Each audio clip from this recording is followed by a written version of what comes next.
नमस्कार मंडळी, आपलं स्वागत आहे आजच्या आगळ्या वेगळ्या कार्यक्रमात. ज्या कार्यक्रमाचं नाव आहे घे माझी मुलाखत. आणि आजच्या मुलाखतीसाठी आपल्यासोबत आहेत थेट उसातून आपले बिबट्या भाऊ. तर बिबट्या भाऊ, सध्याची तुम्ही या महाराष्ट्रभर दहशत तुम्ही माजवली आहे, त्याच्याबद्दल काय सांगताल? अहो, दहशत कसली.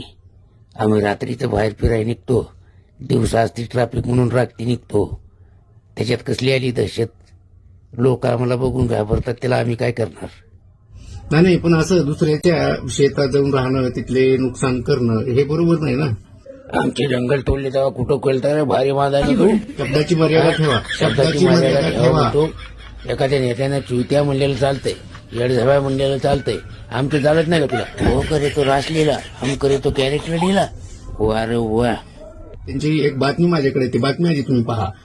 आणि यातच आता चक्क गावात बिबट्या येतो, त्यामुळे संबंधित गावातला मुलगा नको असं म्हणायची वेळ शिरूरकरांवर आली. आता सांगा, असं जर तुमच्यामुळं जर मुलांचे लग्न मोडत असतील तर काय उपयोग आहे? मग आधीच तर कुठं भेटणं झाली आणि तिथे भेटलं तर ते तुमच्या नावावर घेऊन मुली द्यायला तयार नाहीयेत, ते तुमची दहशत तिथं असल्यामुळे.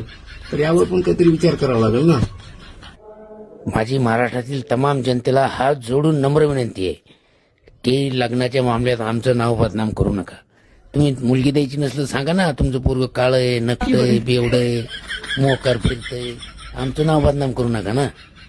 हो बिबट्या भाऊ, पण आता सरकारनं कडक कारवाईचे आदेश दिलेले आहेत. या सरकारची धमकी मला तुम्ही देऊ नका.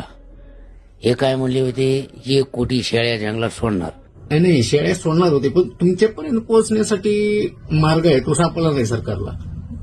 अहो, मग ते स्विगीवाले झोमॅटोवाले कधी कामाला येणार आहेत?